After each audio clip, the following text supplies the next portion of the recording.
Hello again, my friends, and welcome once more to the Invisible College.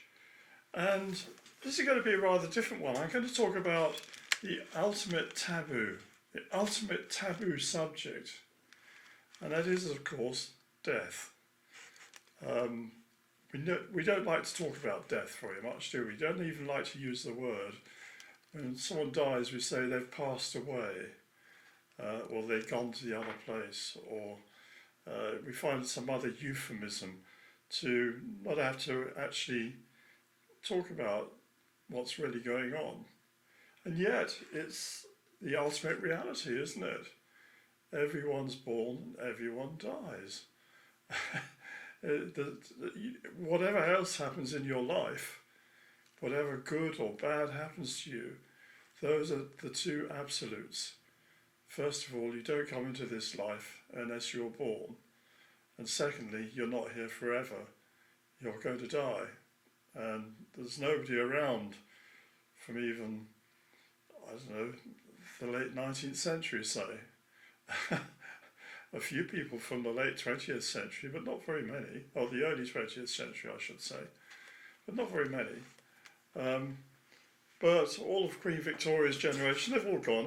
I knew some of them when I was young. There were old aunts, great aunts and great uncles who had lived through the First World War, who had been born and grown up in the time of Queen Victoria. They were around. But now they aren't. They've all gone. And our generation's going to go, just like every other generation. And even the younger generation today, they're going to grow up. They're going to pass over eventually, some sooner, some later. It's just, that is the ultimate fact of life. So that ought to be something that concerns us more than we let on. We in our culture, we don't really think very much about this. If you had been an ancient Egyptian, it would have been on your mind 24/7. You know, about your afterlife, how you're going to look, cater for your afterlife. Got to make sure you have enough money to pay for a decent burial and the right priests to come and say the right words and to mummify your body and put it in a tomb. You know about ancient Egypt, I'm sure.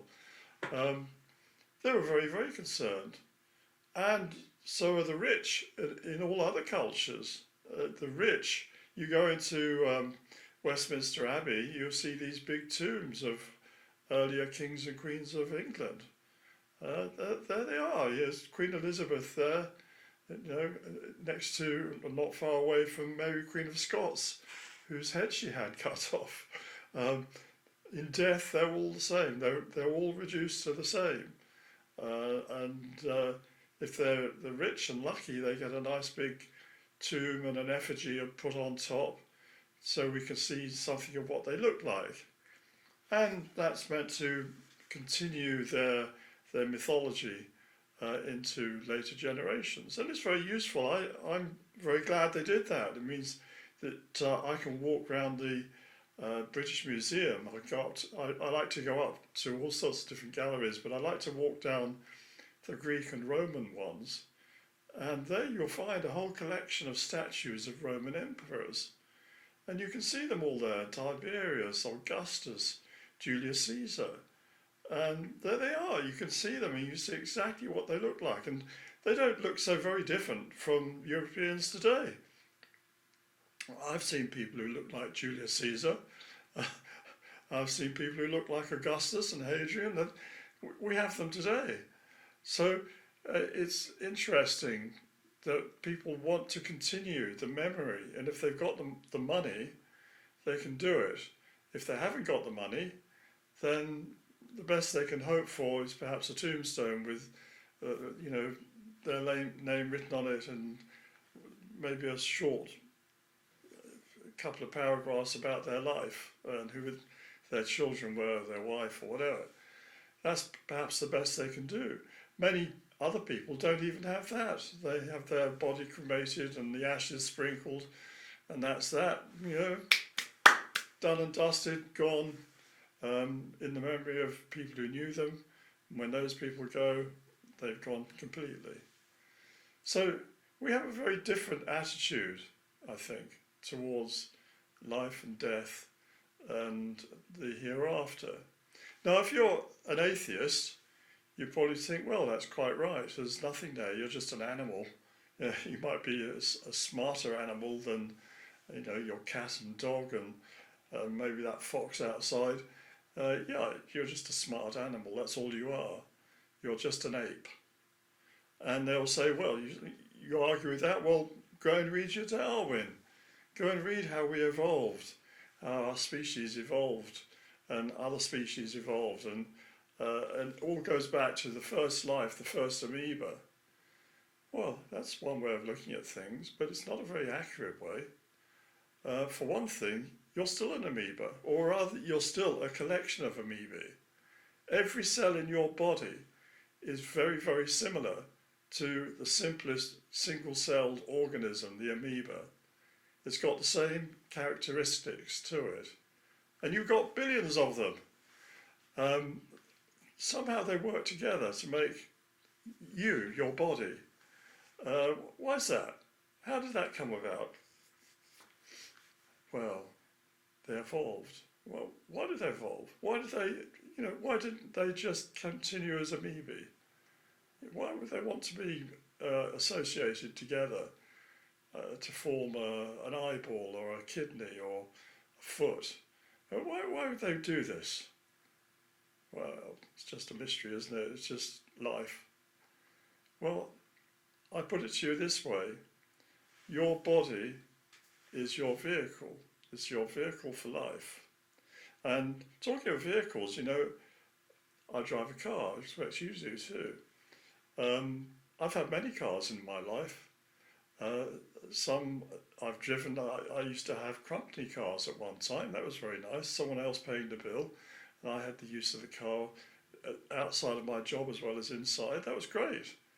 But I've also owned cars, and the first car I had, an Austin Allegro.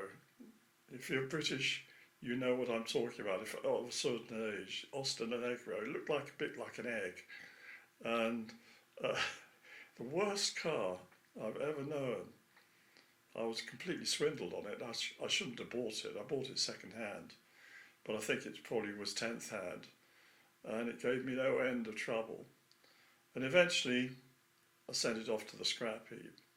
And that's what you do, isn't it, with cars? I've owned new cars. I bought new. I've owned mostly second-hand cars. And eventually, they all end up in the same place. They go to the scrap heap. And there they're dismantled. Anything that's of use is recycled. The rest of it goes to be melted down and turned into other things. And that's the way of life too, isn't it? But I'm not my car. And each time one of those cars died, I wasn't inside it. Well, it might have been when it was actually going through the engine blowing up or whatever. That happened to me once. But I'm not it. I just get out of that car. And I get back home and I work out what I'm going to do next. Buy a new one, I suppose. Or maybe have to use the bus for a little while. Whatever. But I'm not that car. And it's the same with you, with your body. Your body is your vehicle in this life. It's what you drive around in, it's what you walk around in. You look out through your eyes. And there again, that's something very precious we take for granted. I've just had cataract surgery on my second eye. I had the first one done a few months ago, and I've had this one done just 5 days ago. And now I look down the garden and I can look out the window there. I can see all the way down. It's quite a long garden. I can see all the way down. I can see more clearly than I have done in decades. And this is another miracle, isn't it? That the doctor, or a couple of doctors, anaesthetists as well as the doctor who's doing the surgery, and there's various nurses and helpers and so on, they can actually operate on my eye, remove the lens, and put a new one in. And it's fixed. Yeah, I've got to put drops in the eye, and you have to take it a bit easy for a little while, but my God, I can look down that garden and I can see things I haven't been able to see for years. Now, that is also something that shows that this body is actually a machine that can be repaired, up to a point anyway. An old lens can be whipped out and a new one put in. That's a miracle in itself. People have all sorts of things whipped out and put back in. They have hips, they have knees, they have pacemakers, they have all sorts of things done like that. The body is a machine, just like your car's a machine. But I'm not my body. I am that which looks out through my eyes. I'm not the eyeball itself. I'm not even the brain that's processing that information. I am something else. I am a consciousness. And when that consciousness leaves this body permanently, it leaves your body every night. It switches off. So bye-bye, I'm going to sleep now. And, it goes somewhere else. But when it leaves permanently, that's when you die. And that body goes to be recycled by nature, recycled by being put in an oven and burned, whatever. It's recycled. But you don't need it anymore. You've come out of it. And that's when the journey starts. And that's what I want to talk to you about today. From looking at many different cultures, of watching videos of people talking about their near-death or their post-death experience, and then they came back, what we can glean from all of that, and how we can begin to form some kind of idea about what we can expect when we pass over from this life into the next one. Now, I'll put the microphone over here. I shouldn't have done that.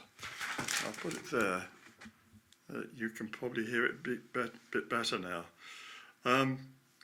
Yes, so what happens? You leave your body, and there you are. You're up in the ceiling looking down. You're thinking, what the heck? How did I get up here?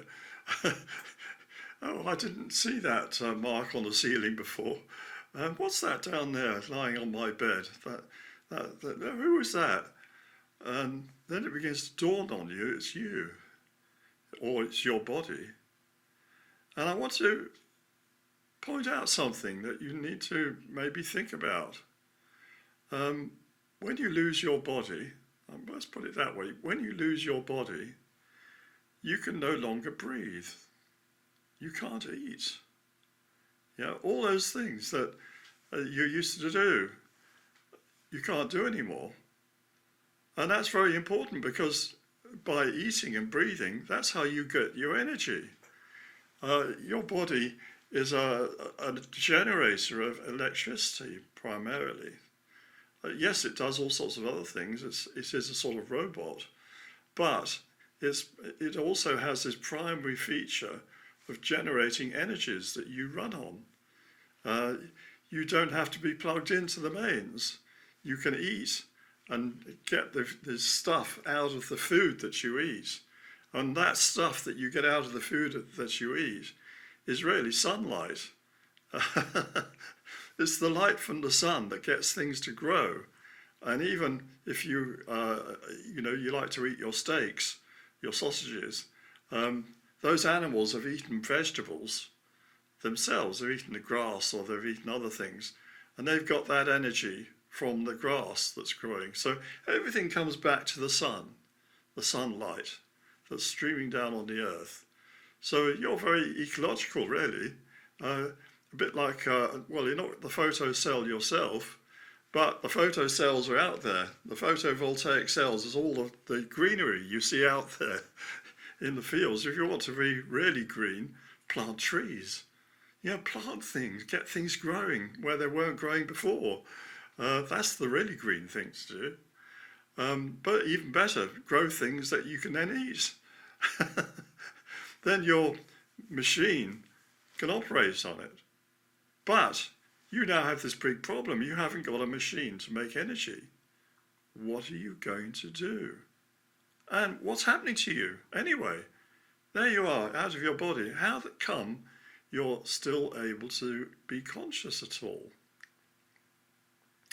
Well, you have a second body. Sometimes it's called the astral body. Astral doesn't mean star. Well, it does mean star, but its primary meaning is light. So the stars were the lights in heaven, yeah, the light bulbs. And the lights in heaven, they're running on electricity as well. It's being streamed to them. That's how they're able to give out light. They're not atomic bombs, I promise you. So you have this body, a body of light, and that is a bit like your second stage of a rocket. You know, when they launch a rocket from Cape Canaveral or so on, you have a very big first stage, number of engines pushing out stuff at the bottom, and that pushes the thing up. Huge rocket takes off, but it gets up to a certain height, and then the second stage disengages from the first stage. And if it's a smart first stage, like with a SpaceX rocket, it comes back and it lands, then they can reuse it. They can just put some more petrol in it, equivalent, put another bit on top, and they can launch it again. Most rockets they're one-offs. It cost millions of pounds, but only used once. Ridiculous, isn't it? But anyway, you're now in your second stage. You're in your astral body, and it has a certain amount of energy in it. And you can think of that as being a bit like your laptop running on battery mode. It's not plugged in, but it has been charged from your body, from all that food you've been eating. It's got a certain amount of charge in it. And as you die, it extracts all that charge out as much as it can from the body to help the second stage. And you might have more, you might have less, depends. But that charge is going to hopefully get you to somewhere where you have a charging point. That's what you really need, isn't it? You need a charging point. It's like an EV vehicle then. Instead of driving a petrol car, you're driving an electric car. You've got it charged up when you set off on your journey, and you've got to hope that when you stop at the services somewhere, there's a free charging point. Otherwise, you're fixed. You're not going to get to where you want to go. You've got to get some more charge. And that's your predicament, your first predicament when you leave your body. You can't breathe, you can't eat, you can't drink. You can have other problems as well, because all the things you like doing, you can't do anymore. If you like going down the pub, even if you in your other body go down the pub to meet your mates, you can't drink. They're all drinking. They can't see you. They can't talk to you. They ignore you. And there you are, you're saying, well, I want to, buy me a drink. But even if they bought you a drink, you can't drink it because you haven't got a mouth. You haven't got a stomach. You haven't got anything. So that's your first predicament. You're now out in your astral body. And it's a good thing that you've got an astral body because your consciousness can continue within this astral body.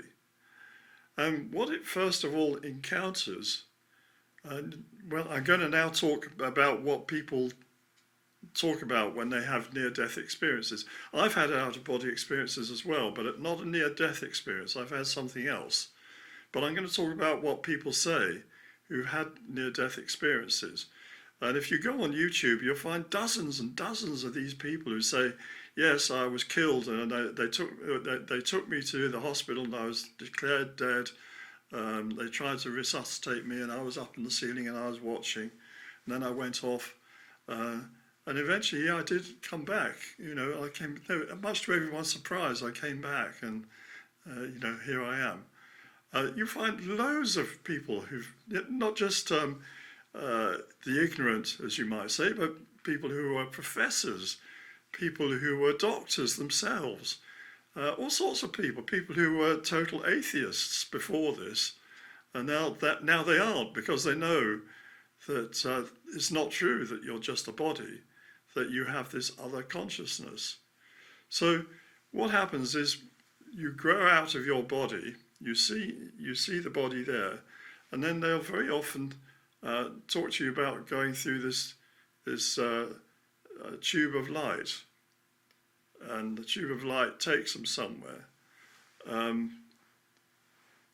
then this is when their accounts differ, and everyone is different. This is a little perplexing when you first think about it. Why is it some people see these lovely grassy fields and then they meet angels, or others go and they meet Jesus Christ, or they go to some wonderful heavenly realm. But what they describe is different in every case. Well, I put it to you that what you enter, first of all, with your astral body is what we might call the dream world. It's a representation to you of what you were expecting to see or hoping to see. Maybe it wasn't a conscious expectation or hope, but somewhere in you there was this expectation. And if you're a Buddhist, you're probably going to meet the Buddha. If you're a Christian, you're going to meet Jesus Christ. If you're a New Age person, you're meeting various kinds of entities, extraterrestrials maybe, or something. You have a dream, a waking dream in your astral body. And one of the first things that happens after that, and most people will tell you this, you go through some kind of reckoning about the life that you've just lived. And you're shown it all over again. You're shown the things you did wrong, the things where you hurt someone with what you said, what you did. The ways that you were mean, that kind of thing. But you're also shown the times that you've forgotten about, when you did something very nice and kind and noble.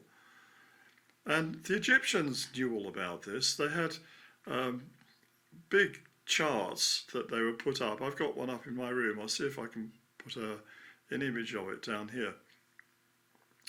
Of the after-death judgment that you have to go through. The soul leaves its body and it's led by Horus, usually. He was one of the Egyptian gods. He's actually the god of the solar system, called Re Harakte. And he guides the soul to go to the judgment hall. And another of their gods, Thoth, or Tot, the one with the ibis head, he's there to make an examination of you, and you're weighed in the balance, your heart. A little jar representing your heart is weighed in the balance against a feather. The feather represents Ma'at, which means truth or the law. And you're weighed against it to see if you've lived up to the requirements, if you're going to pass the test or not. And if you fail it, then you're gobbled up by a monster who's just waiting there like a big dog, but with a crocodile head or lion haunches. It's just waiting there. It's feeding time. It's hoping. And you'll get gobbled up and get recycled that way. But if you pass the test, then you're led on and you go to the court of Osiris, the god who rules over the dead. And he's not just any old god or entity. I know if you're a Christian, you probably don't like people using the word God about anything other than big G, big God, God of the whole universe. But we can understand that there must be other lower intelligences responsible for each star, each planet, each solar system, each galaxy. There's gradations. You call them angels if you like. Gradations of principalities. Principality is a a group within a kingdom, isn't it? A principality. Wales is a principality within the United Kingdom. We have thrones as a type of angel. A throne is a kingdom, isn't it? But a kingdom within, under the higher levels of an empire, perhaps. So we have this idea of hierarchies of angels, and that's what I think we should be thinking about when we talk about the God of this, the God of that, the God of the other. They're the intelligence, the sub-intelligence who's administering at that level. It doesn't mean that they are totally in charge. Big G is totally in charge, but there are delegates. You can't be, involved with every single thing personally, any more than the managing director of a company is supervising every single thing that's going on in the company. He delegates to lower levels to manage the corporation or company that he's responsible for. And if anything big comes up, yes, it's referred back up to the higher level, maybe right up to the boss. But that's how life is organised. It's got to be the same, really, if you think about it, with the universe. So Osiris, he resides within the constellation of Orion. And that's very interesting to me because I wrote or co-wrote the Orion Mystery with Robert Bauval, where we showed how the pyramids of Egypt represented the belt of Orion. No one had done that before. Robert Bauval, God bless him, was the first person probably, I think, within 3,000 years, or maybe longer, to have had that knowledge that the pyramids represent Orion's belt. We put it in the book, we explained it, and we showed all sorts of reasons why, not just how the stars represent, the pyramids represented the stars exactly, but also how the Egyptian religion was totally centered on Orion and going to Orion. Well, that's very interesting. And then you realize that it's much more than Egypt. In Mexico, they believe the same thing. The first father, as they called him, the maize god, came from Orion, was murdered by the underworld gods down here. He was resurrected by one of his sons, and then he rose back out of the earth and he went back to Orion. It's exactly the same as the Osiris myth. That Osiris was murdered by his jealous brother, put back together by his wife, Isis, and using God's name or the name of the sun god, she was able to resurrect him, and then he rose and went back to Orion. And then we look in Wales, the god of the dead of Wales, the Welsh pre-Roman British, was called Arwn. It's Orion again. He's a hunter, he has dogs, he lives in the western parts where the sun sets. He's Orion, and the name Arun is the same as Aaron. Aaron is Orion. And the priesthood of ancient Israel was the priesthood of Aaron. They all had to be descended from him. And Aaron was Orion. It was the priesthood of Orion.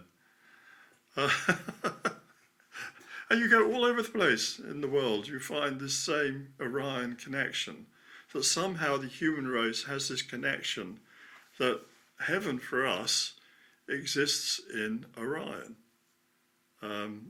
Where in Orion? Well, most likely, and they seem to point this way in the ancient mythologies, in the sword of Orion, where there is the great nebula. It's the nearest nebula to us. It's a place of very high energies. It's a star nursery where stars are being born. Any astronomer will tell you that. And that's where Osiris, or Osir, or they would call him, has his throne. So that's where there's a God in heaven with a throne. And his throne on earth was in Egypt. So when you say, thy kingdom come, thy will be done on earth as in heaven, that's what you're talking about. So to get there, you've got to pass this test first. If you don't pass the test, then you don't get to refill. You don't get to be able to plug in and recharge, because to recharge, you've got to connect to the divine source of energy, which is called the Logos stream. And that's what drives the entire universe. It's because we're cut off from the Logos stream that we have to eat food, that we need physical bodies to be on this planet. That's why. That's why we've had to enter an eighth form of a body to be able to experience this world in a three-dimensional way. And it actually it's partly for our education. We have a semblance of free will because of that. We're not totally free, but we have a high degree of freedom to execute ideas and plans that the animals don't have, because they don't have our intelligence or level of development, and the angels don't have because they don't have an independent form that they can take. They have to. They're connected to the life stream. They don't want to be disconnected. They're very happy with that situation. It's a wonderful situation to be in, connected to the love of God. That's what we all really desire, and they are connected. There's only some who fell into the trap and came down here, who become demons and Lucifer and the rest of it, that are not in that wonderful position. But we are down on this world, and we have a certain amount of energy that we have at our disposal. And by organising together, we can form things, countries, corporations. We can do good, we can do bad, we do both. And that's what life is really all about. So if you don't pass the test, what's most likely going to happen to you, and probably has happened to you many times before, is you're going to come back here, and you're going to come back into a different body. And that means being born again.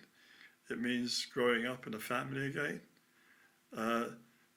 And you don't know. It's a bit of a lottery where you're going to find yourself. You might have been in a very advantageous, pleasant position, in a noble family with plenty of money, a lot of power. And now suddenly you find yourself the child of paupers, and you've got to sweep the floor, you've got to do this, you've got to do that, you've got to kowtow. You might find that very unpleasant, and it might be that's the lesson you need to learn. And you're going to go through a lot of different lives and lessons until you learn the primary lessons, to live by the law and to try to love God and love your neighbour.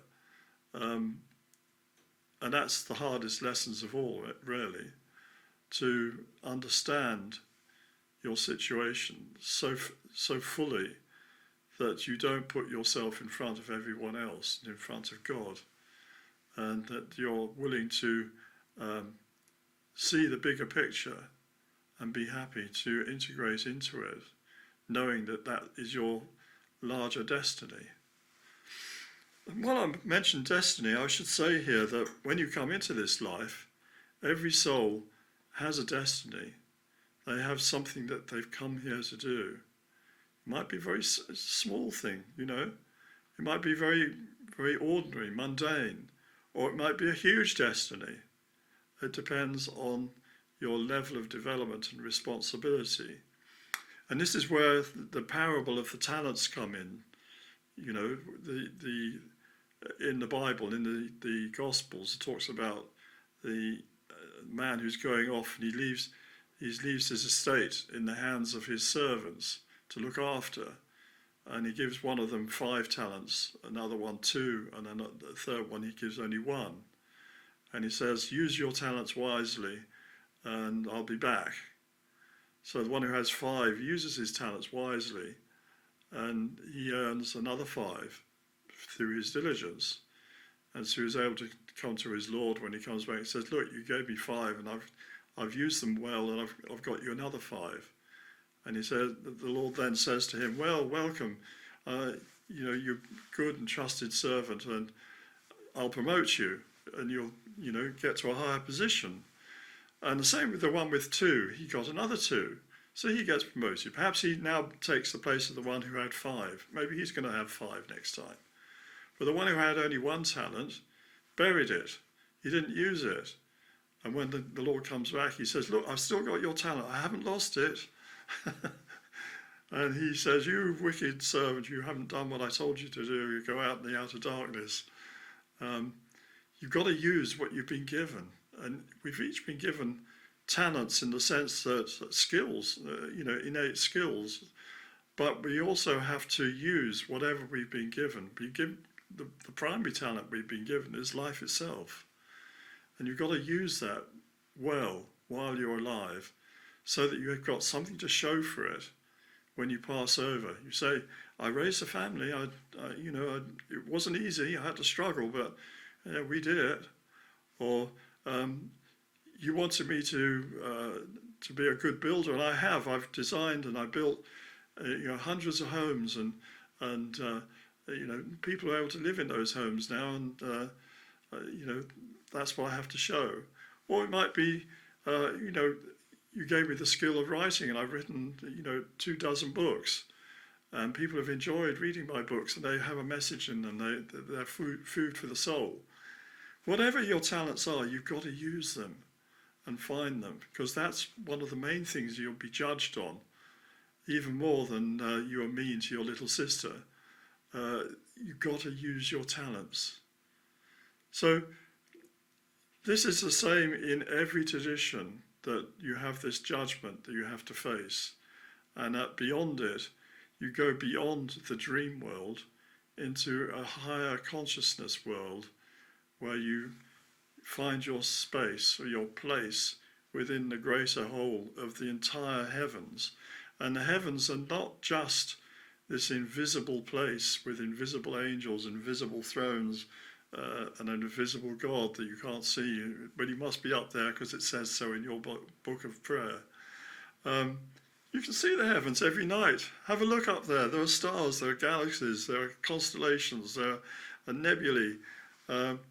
That's the heavens, and that's where you're going to go if you get off this earth, because this earth is being cut off. And that's kind of what we need to wake up to. So I recommend that you look up some of these people who've died and come back here. Listen to what they have to say. And also know that in every real religion, there's always a judgment. If you're a Jew, for example, you want to be buried on the Mount of Olives. And there's something called a Kidron Valley in between the Mount of Olives and the Temple Mount.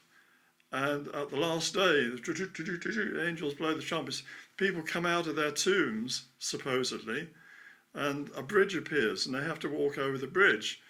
And if they've been good and they're just and they're righteous, they get in to the holy precinct, on the Temple Mount. If they aren't, they fall off the bridge into the Valley of Kidron. Every culture has this. And if you're a Christian, you've got the equivalent thing in the Revelation. They're talking about the New Jerusalem, the heavenly city that descends from the sky with its 12 gates. And people can go in through the 12 gates, but each gate is guarded by an angel. The angels are there to keep out those who are not worthy, those who don't have the right to go in there. So you need to get to the level of grade where you can go into that city, because there is the tree of life that will feed your soul. You can plug in to it, and you can maintain your consciousness because you're connected to the Logos stream that maintains everything. So that's all I wanted to talk about today. If you enjoy this lecture, I've got hundreds of more on my YouTube channel. And you can also consider joining the Invisible College, where we go into a lot of things in great depth. And, we'll take it from there. Invisiblecollege.uk will take you to the college. That's the website, and it's got links to lots of the programs on YouTube. So thank you very much for your time, and we'll meet again, I hope. Goodbye.